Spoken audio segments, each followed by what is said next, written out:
Um, I've been thinking a lot about some of the discussions that I've seen floating around on the MTG and particularly the EDH side of the MTG Twitter since really yesterday.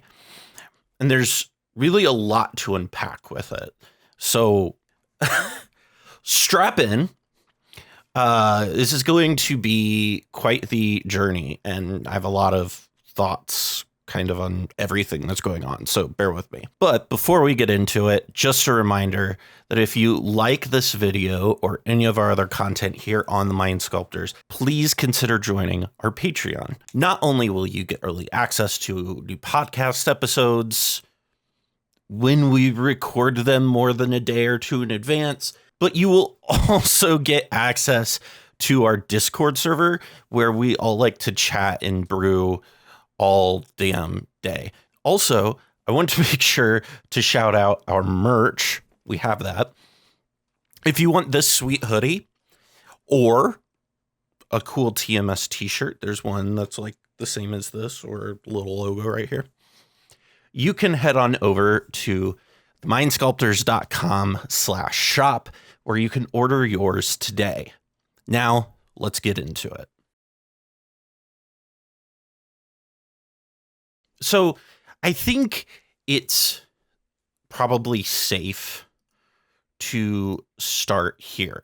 Yesterday, Shivam, member of the Commander Advisory Group, tweeted this, quote, "Dear Wizards, I am once again asking you to please do something about the health of 60-card competitive formats. Commander cannot and should not be the only way to play Magic anymore."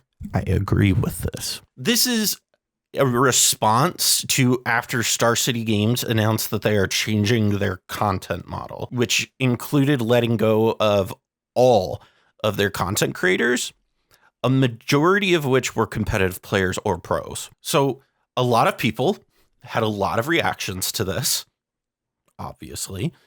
And Shivam's was to urge WotC to give other formats the same attention they give Commander. Now, this sparked an interaction between the Commander Sphere, Sheldon, and me. Wait, hold on. No.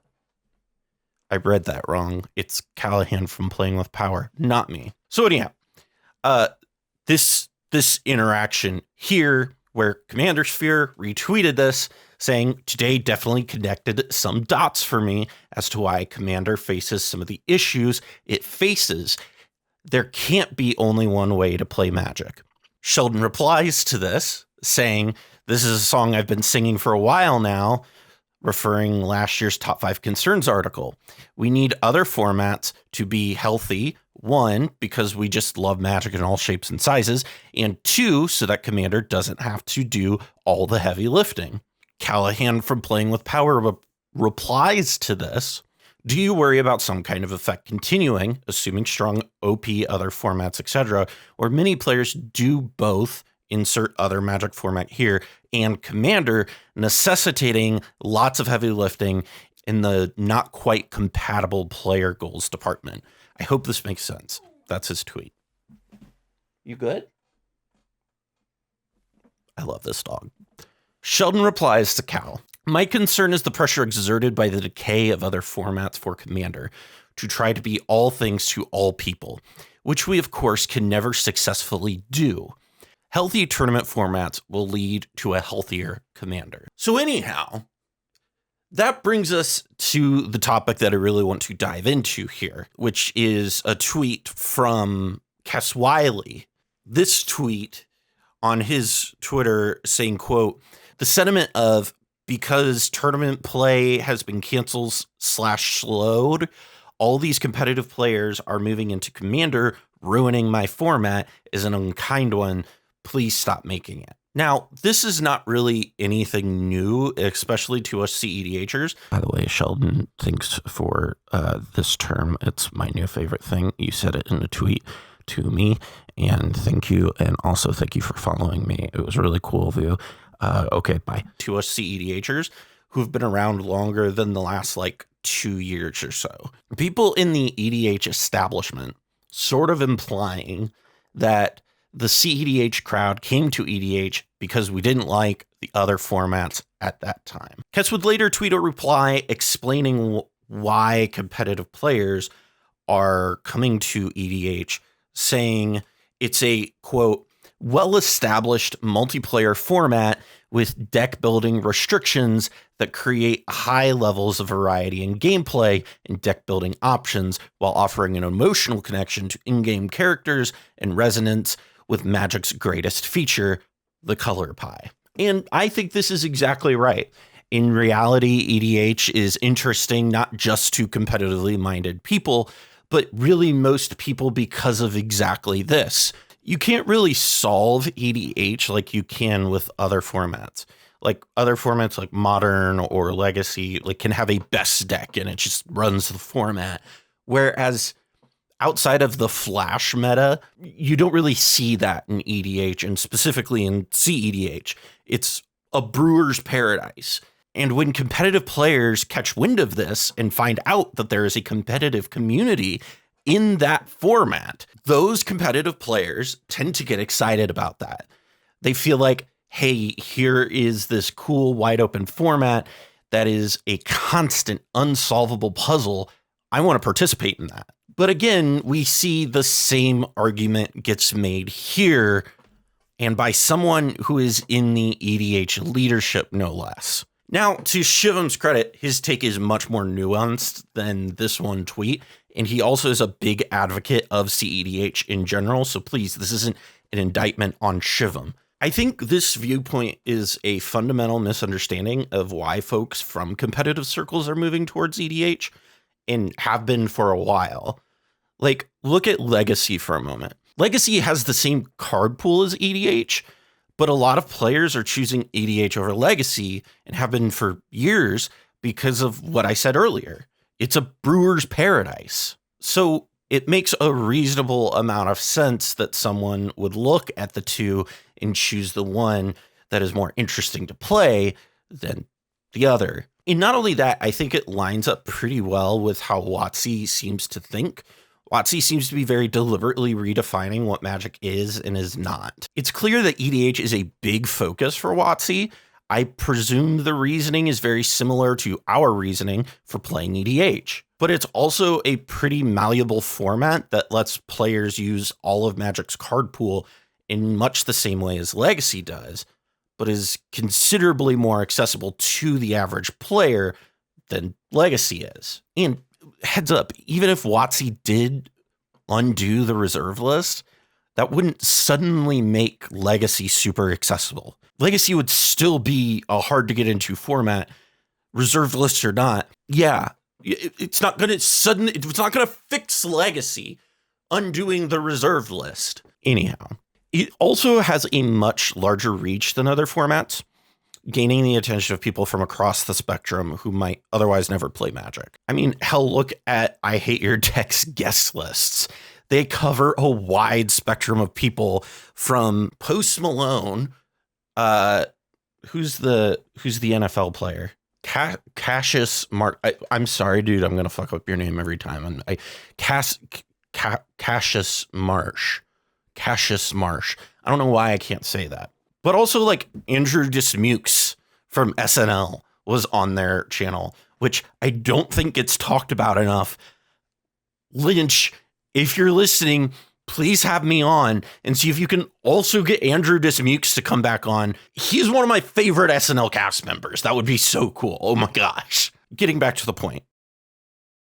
So from WotC's perspective, I don't think it makes much sense to support Legacy to the same degree as other formats when EDH exists and can fill most of that void while also appealing to a wider audience. All of that to say, I disagree with Shivam's point here, where he says in this tweet, but what they should be doing is actually managing the formats they have and giving people the myriad of ways to play that we used to have. Right now, they've managed to turn eternal formats into rotating ones by designing stronger and stronger cards. This isn't entirely untrue, but there's a piece of it that is objectively an untrue statement in this. Despite whatever your favorite content creators tell you, WotC cares about the game and cares about the format. There's a Twitter thread that I saw from somebody on Twitter, and I can't remember it right now while I'm recording. I'm going to probably put it up on the screen, and that's fine. And I'm going to link to them. You should read it. It's a really good thread. But they care about the game, and they want the game in general to be good.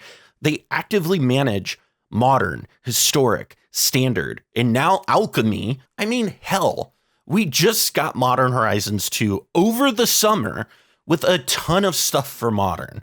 And next year, they are effectively releasing Modern Horizons 3 with the Lord of the Rings set. They care about these formats. They wouldn't make products for them if they didn't care. Aaron Forsyth wouldn't go on Twitter and give extra insight into their ban decisions if they did not care about that format. And so ultimately the tension and frustration shown in statements like this right here by Pleasant Kenobi seems to be related to both Shivam's previous quoted thread with Kess, but also Star City Games ceasing their competitive content. Star City Games was a large pillar of the competitive community for a very long time, and seeing it fall signals that the times are changing. Magic is evolving and redefining what the game looks like. That doesn't mean that competitive Magic is going away, but the way we engage and interact with that content is. So when these two things collide, I think these sorts of feelings are bound to happen. People feeling like they aren't welcome. This is why I think that it's imperative that the Commander Rules Committee takes a good long look in the mirror and ask itself, do we want to adapt to the times? Or are we going to push back against the evolving nature of the format in the game? Magic is exploding right now, despite the supposed deterioration of other formats. And focused dead in the center of all of this is a fan-made format made 20 years ago that somehow became the cornerstone of the game we all love. Whether they like it or not, I think the Commander Rules Committee controls the fate of Magic more than I think Wizards of the Coast does. Commander is the most played MTG format by a lot. The decisions they make during this transitional time of the game are going to be pivotal in how Magic's future goes. It's a very difficult situation, and I do not envy the Rules Committee in carrying this responsibility that has honestly really just been thrust upon them. However, there is good news here. I and a handful of other content creators have open lines of communication to the Rules Committee through Sheldon Menery, their leader. Many of us are in group chats in some form or another, and we discuss these things and give our perspectives on what is going on. Sheldon genuinely listens to what we say and reflects on our feedback. So after many conversations with Sheldon over the past year or so, I feel confident that the Rules Committee is led by a man more than capable of navigating the minefield ahead. But those are just my thoughts. What did you think of all of this? Let me know in the comments down below. And from all of us at the Mind Sculptors, I'm Callahan, and we'll see you next time. I'm in line with the stars, I'm in sync with the earth. 10 toes deep, flower child from the turf. I never switch sides, like even when I die, I'm a ride for the squad, ladder ties in the hearse. I've been on a vibe, kinda hard to describe. I'm in between, I'm good and it's fine, but I'm tired of the grind. Then I come alive in the night to realize I'm in the middle of the time of my life. I'm never so packed for the stack, never lied on the rap. Got a bag from the way that I write it. Queen looking Tyson, do that ass survive, doing 80 to the house. Then I hit it to the sky change, haters on a tirade. Talking to they crib in the face, be still, let that hate stuff fade. We all want the same, we all want a meal in the safe. I wanna live like I'm trying to reach enlightenment. Trail spill from my lips, feel bent from the bib. Take a sip till I pass out. Try and get grit, but it don't make sense. Cause you can lose life on this fast route. Yeah, turn thoughts to a cash cow. I might flip that to the glass house. I don't need the accolades, I'm in love with the chase. I just wanna eat, save a spot at the table. Beast with the slap, pin myself on the map. You long with the wind, but we knowing that it's cap. 5-hour flights, couple nights at the flat. To be real, couldn't see me making moves while I'm at. I'm still on the grind, limit time when I chat. I'm burning down, say